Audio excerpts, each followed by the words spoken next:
Welcome to the NC Everything Podcast. I'm your host, Curtis, and this is the bi-weekly show where I talk about everything that has anything to do with North Carolina.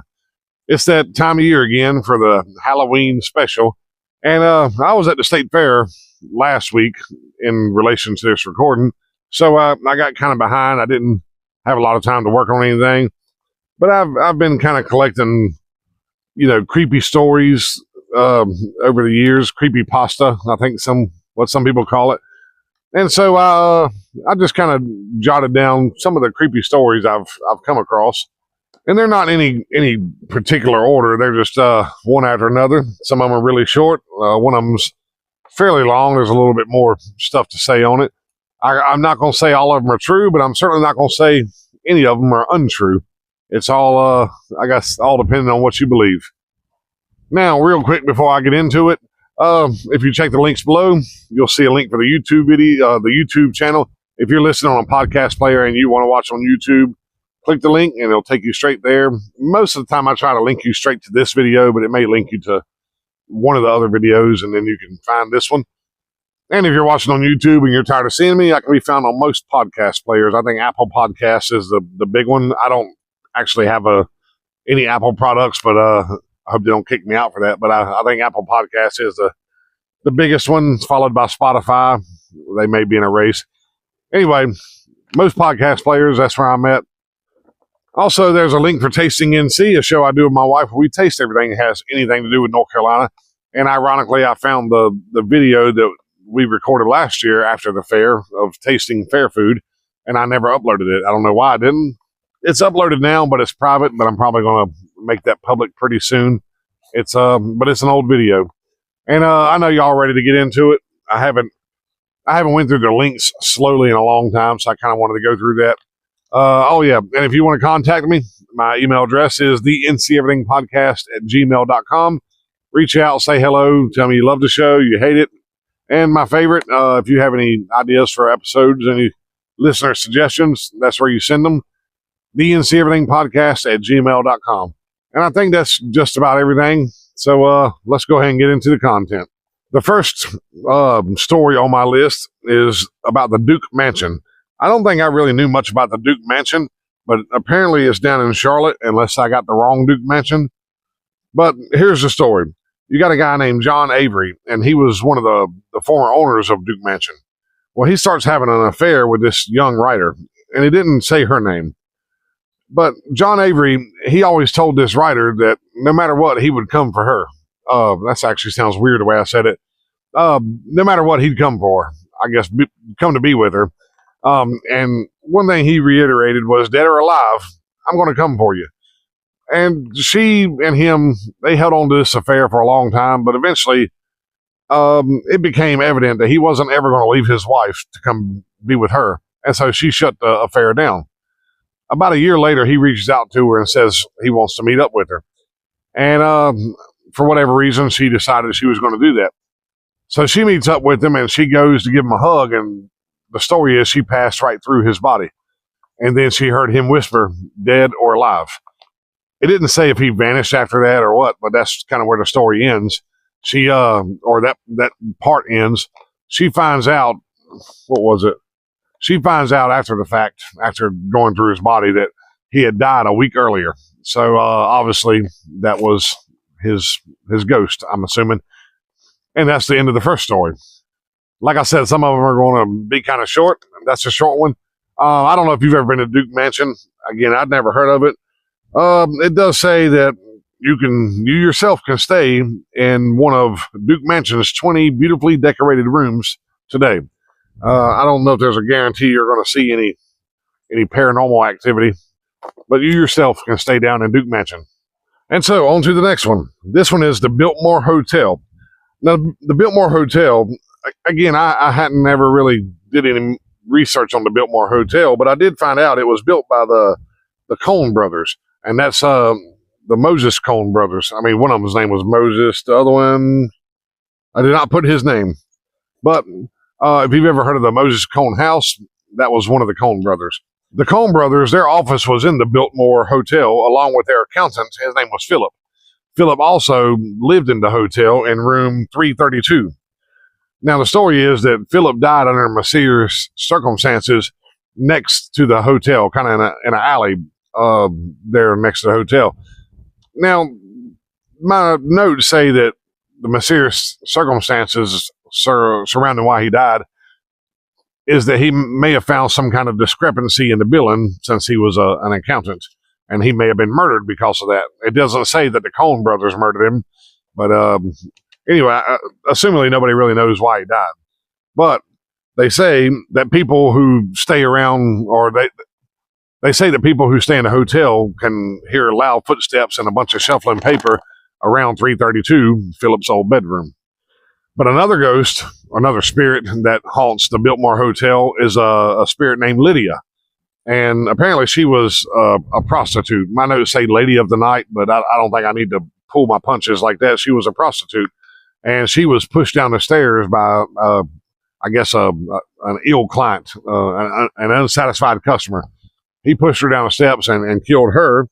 And it said her spirit still lingers around room 223 in the Biltmore Hotel. And whether that story is true or not, it's believable enough that they have actually painted room 223 pink in honor of Lydia. And that's the end of my Biltmore Hotel part. Now I'm going to Lydia's Bridge, but this Lydia is a completely different Lydia, as far as I know, than the Lydia at the Biltmore Hotel. So Lydia's Bridge, this story, is in Guilford County, and it's probably one of the more famous ones. It was actually kind of somewhat recreated on the show Supernatural. All right, my next story is called the Pactolus Light. I think I'm saying that right. That's Pactolus, the Pactolus Light. It says around 1910, Edwin Cox, he was on his horse and he rode out past a small community of Pactolus, and he was out there to try to meet his fiancée because she was coming in from a train from Richmond. Well, her train got delayed, so Edwin, he was out here, in this kind of unfamiliar area waiting for her train, and he realized that whenever her train did arrive, she wouldn't even know he had rode all the way out there to meet her. And so I'm not sure if he was trying to head back to where he came from or he was still on his way to the station, but he was riding along the tracks on his horse, and some bad dudes, they decided, here's an easy target and a free horse. So they jump Edwin and they kill him, and they throw his body in the bushes. But the horse that they were trying to get runs off. A few days later, it shows back up in his town, and they realize Edwin's missing. And so they say out there in that area where Pactolus was today, you can see this weird Pactolus light. And of course, they say that's the ghost of Edwin trying to shine a light, letting his long lost love know that he's come to meet her. Now, if you ever want to go out there, it says the Pactolus Light, or where the former train tracks were, is actually on private property. I didn't read if that owner enjoys having visitors come out, but the area where you supposedly can see the Pactolus Light is on private land now. All right, this next one's called the Witches Keyhole. The story is a guy named George Powell. He had a cabin in the 1800s on the current site of Trinity United Church. And for whatever reason, I did not. Oh, that's Lenore, North Carolina. So the story is, one day his cabin burnt to the ground. It was completely burned down. And they said the reason his cabin burnt down was because he had a witch trapped somewhere inside the home. And she burnt the cabin down because fire doesn't affect witches. She burnt the house down to escape his house. And so Mr. Powell, he built him a new house. But this time, just to the left of the chimney, he built in brick what he called the Witches Keyhole. I don't know if I can find a picture. If I can find a picture, I'll post it on here. But the purpose of the Witches Keyhole was that if a witch or any other evil spirit found themselves trapped inside his house, they would have a way to get out. And the story is that the Witches Keyhole worked because his new house never did burn to the ground. And there was never any other explanation on why his original house burnt to the ground. It was just, obviously, he's got a witch in there. But the house did stand there unburned until the 1970s, when the house was removed so they could build Trinity United Church. And I'm not picking on religious folks. I'm not picking on Christians. But churches tend to be a little superstitious. And so when they removed the house, they kept the Witches Keyhole. Presumably presumably to keep the evil spirits away from them as well, they incorporated the Witches Keyhole into a planter box that now sits out in front of the church. And according to my notes, if you want to see the Witches Keyhole, you can go to 901 Seahorn Street. 901 Seahorn Street in Lenore, North Carolina, and you can find the Witches Keyhole. All right, my next story is the Beast of Bladenboro, and I'm not sure if this is a real famous one, but I've heard this one a lot over the years. So obviously, the story is central around Bladenboro, which is in Bladen County. So obviously, the story is central around Bladenboro, which is in Bladen County. But the story really begins in a little town called Clarkton. It's December 29th, 1953, and a woman hears her dog outside barking and whimpering, it says. And when she goes out to see what in the world is going on, she sees this large cat-like creature kind of run off into the dark. And that's noted as the first sight of the Beast of Bladenboro. So that was December 29th. On New Year's Eve, the Bladenboro Police Chief, Roy Flores, he gets called out to a local farm owned by a guy named Woody Storm. And the reason Woody Storm had called the police chief, 2 of his dogs have been killed. And not like ran over. They were brutally killed, and all the blood was drained from their body. So that was just a few days after the original sighting. And here's something else. And it says it looked like, it didn't go into a lot of detail, but they were brutally killed, but my notes say they were brutally killed by a large beast. Now, how they can tell that, I have no idea. They didn't say anything about footprints or drag marks or anything like that, but they felt like it was a large beast. And after this, a lot of stories started coming in about missing dogs, killed pets, all sorts of stuff, and people were saying that they could see this large beast. They kept calling it the beast. They described it as 3 feet long, like a bear or a panther. It was 20 inches high, had a long tail, and a face like a cat. And as far as like a cat call, the sound it made, it was described as, it sounded like a woman with a knife stuck in her back. And so they call in some hunters from Wilmington to come track down this Beast of Bladenboro. And they said they saw tracks the size of a silver dollar. And in my notes, it's written like that's astounding. You know, paw prints the size of a silver dollar. Silver dollar is pretty small. So for me, I'm reading this and I'm thinking bobcat. You know, at one point here, they mentioned maybe Black Panther. I feel like a panther's paws would be a little bit bigger. But 3 feet long, 20 inches high, paw prints the size of a silver dollar. Sounds like a bobcat. And if you know what a bobcat sounds like, I don't know what a woman sounds like with a knife stuck in her back, but I know a bobcat has this loud shriek. On January 5th of that year, what year was it again? 53. On January 5th, well, I guess that'll be 54, was the first, it says human attack. So a lady, it didn't give her name. Yes, it did. Miss C.E. Kinsclaw heard the sound of whimpering dogs outside. She goes out to investigate, sees this dark cat-like creature or large cat-like creature run toward her. She screams and runs in the house. That's the attack. I guess that's an attack. Nothing really happened. And so after this, more and more hunters started moving into town to try to hunt down this Beast of Bladenboro. And everybody got scared. They didn't want to go out at night. It said they were using this thing called a thunder jug, and that may be pretty common, but essentially people were going to the bathroom in their house and then carrying it out to their outhouse during daylight hours when it was safer. And so many hunters had came into town to try to hunt this Beast of Bladenboro that the mayor finally told the hunters to get out. We're not hunting this thing anymore.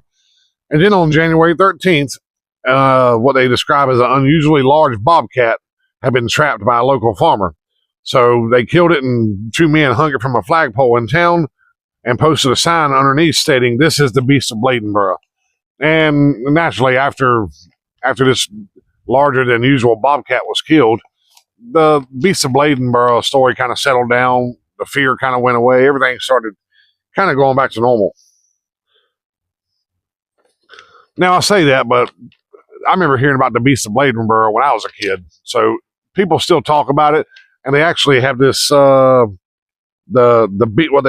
year. I didn't have time written down. But every year they have a beast feast to kind of commemorate the story of the Beast of Bladenboro. Let's see. My next one is the Gray Man of Hatteras. The legend of the Gray Man apparently has been around since the 1900s. He's a kind of hazy, shadowy-looking figure who walks the beaches of Cape Hatteras, North Carolina, and Pawleys Island, South Carolina, but he only comes out when a hurricane is approaching. So whenever the winds first start picking up, when the approaching hurricane is near, supposedly you'll see this guy kind of walking up and down the beach. They said he never speaks to anybody. They said he never speaks to anybody, but if anybody tries to get close to him, he just kind of disappears anyway. So nobody's ever really got close enough to hear him saying anything.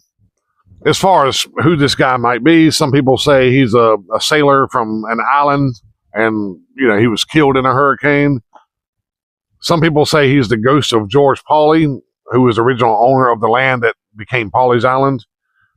And some people think he might actually be the ghost of the pirate Blackbeard. Either way, they say his only purpose is to warn people that a hurricane is coming. And if you see him on the beach, you should get ready. Oh, and some people say they saw him on the Avalon Pier in Kill Devil Hills during Hurricane Florence in 2018. Now, my last story, and it's the longest, is called The Moon-Eyed People. And I'm a little frustrated. Not really. I'll say that. But I had typed up my notes for The Moon-Eyed People. In one of my Facebook groups I follow, a North Carolina Facebook group, they had this big write-up about the Moon-Eyed People like 2 days ago. I'm like, darn it, but it's not one of them things like, I'm not going to cover the Moon-Eyed People because no, it doesn't matter. I'm going to tell you about the Moon-Eyed People. So the Moon-Eyed People can be found in North Carolina, Georgia, and Alabama.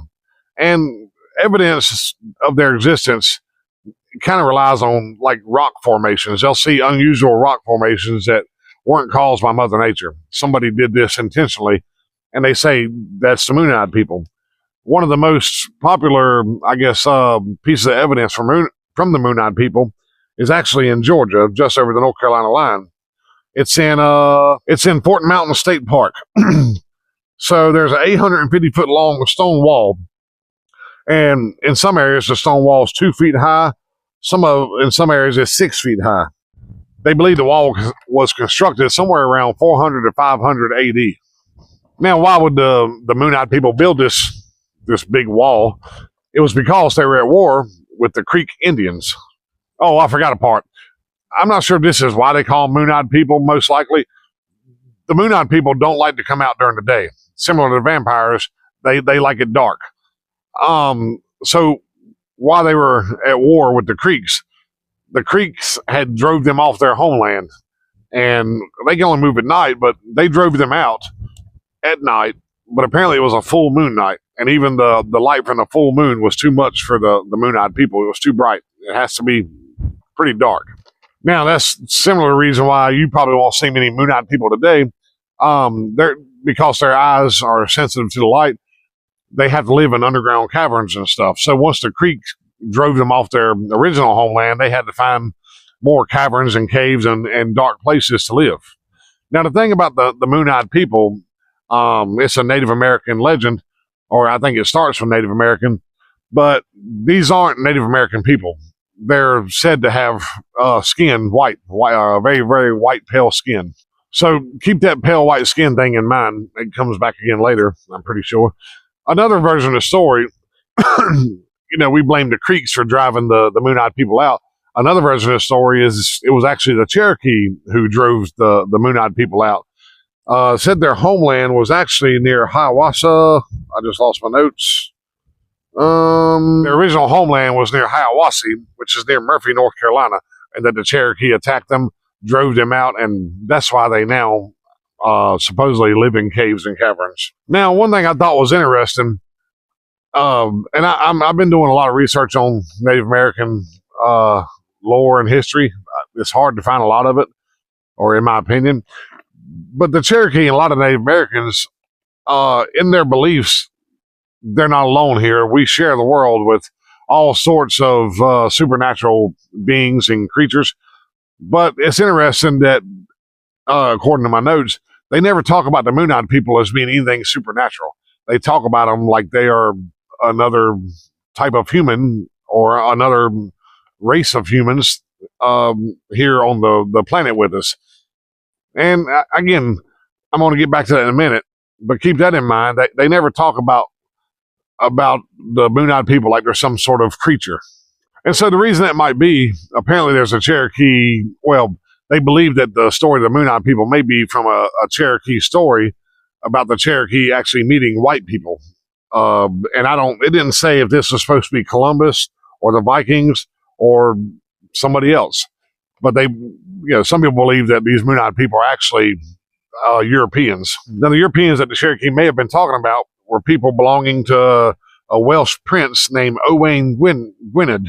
And so apparently there's a Welsh story where there's a civil war going on, and him and his brother got tired of it, so they sailed across the Atlantic and landed somewhere around Mobile Bay, Alabama, or what is Mobile Bay, Alabama today. So they do some exploring, and then they get on their ship and head back to Europe. Well, they want to go back and do some more exploring. So while they're at home, they're gathering a lot more colonists and supporters to sail back over with them. Well, they set sail and they were never heard from again. So, of course, the story is that the Moon-Eyed people may be the descendants of these Welsh colonists. Now, that may seem crazy, but there are stories of European colonists later on coming in contact with Native Americans who spoke Welsh. And there's another story of this guy getting shipwrecked off the coast of Alabama, and again, he ran into Welsh-speaking natives. So whether that's true or not, I don't know. But that definitely could be the origin of the Moon-Eyed people story and their pale skin and their battles with Native Americans. And the last thing I want to say on the Moon-Eyed people, there is a statue. Apparently in Murphy, North Carolina, there's a statue that people say is a statue of Moon-Eyed people.